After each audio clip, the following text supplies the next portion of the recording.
world is breaking. Oppression rising, hope fading. But when the night is darkest, a guided one will rise. Foretold by the Prophet Muhammad, peace be upon him, feared by tyrants, loved by the believers. His name is Imam Mahdi, and his arrival will shake the earth.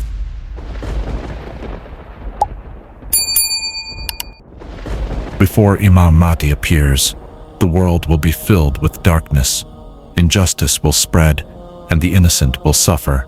Wars will rage, leaders will be corrupt, and truth will be lost. The Muslim Ummah will be divided, holding on to religion by a thread.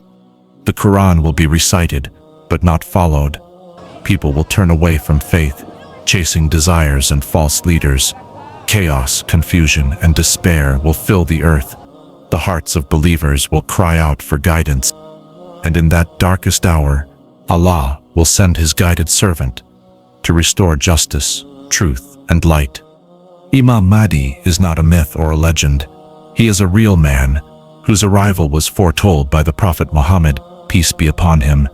His full name will be Muhammad ibn Abdullah, and he will come from the blessed lineage of Fatima Razi Allahu Ta'ala Anha, the daughter of the Prophet, peace be upon him.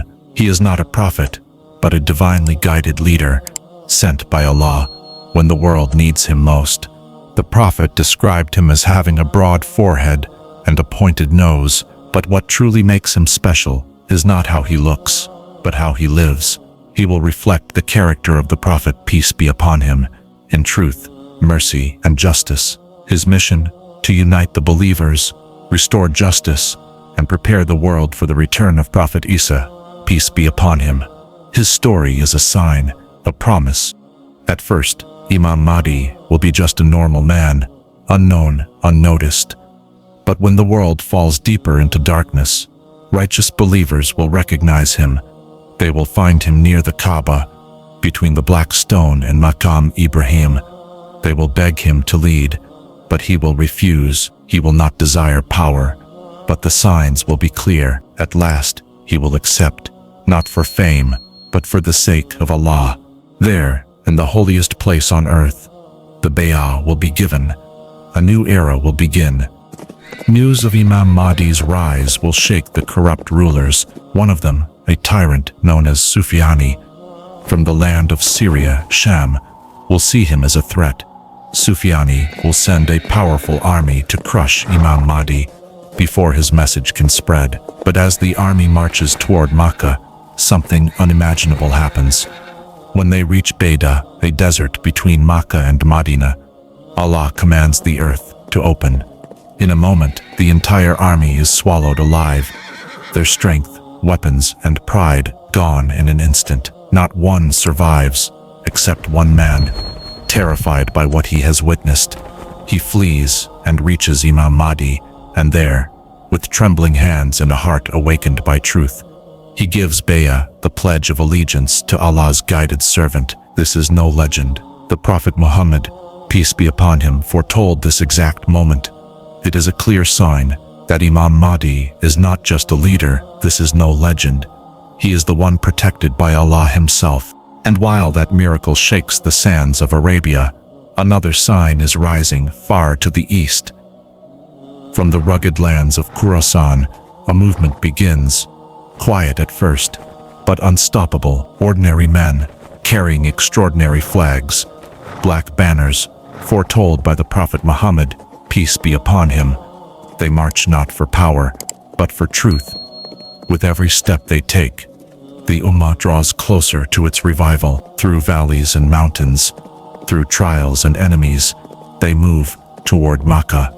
And when they arrive, they will find Imam Mahdi, and there, between the black stone and Maqam Ibrahim, they will give their bay'ah, fulfilling a prophecy written long ago. The black flags of Khurasan are more than a symbol. They are a sign of hope, a call to rise, and the beginning of Allah's promise unfolding before our eyes. Under Imam Mahdi's leadership, the world will change. Tyrants will fall. Oppression will end. He will rule with mercy, wisdom, and justice. Like the Prophet Muhammad, peace be upon him, He will restore true Islam based on the Quran and Sunnah. Wealth will be shared so fairly that no one will need charity. Even gold and silver will lose their worth because people will no longer be poor. The earth will give its blessings, peace will spread across nations, and the hearts of the believers will finally find rest. Imam Mahdi will lead the believers into mighty battles. One of them will be Al-Malhama al-Kubra, the greatest war between the Muslims and the Romans. The earth will shake from its fury, but by Allah's will the Muslims will stand firm and win. Then comes the conquest of Constantinople, today's Istanbul. It won't be won by swords, but by takbir, the power of Allahu Akbar, echoing through the city. No blood, no violence, only faith. These victories will unite the Ummah and prepare them for what lies ahead. Just when hope rises, a new threat emerges. Dajjal, the false Messiah, will appear. He will claim to be God. I am your Lord. Give life and take it. I hold the keys to heaven and hell. Bow to me, and you will be saved. With false miracles, he will deceive millions. He will make rain fall, raise the dead, and control food and water. People with weak faith will follow him blindly. He will spread chaos, lies, and fear across the world. Even Imam Mahdi and the strongest believers will not be able to stop him alone. The world will tremble once again, waiting for a savior from the heavens. In the darkest hour, help will descend from the skies. Prophet Isa, peace be upon him, will return just as promised.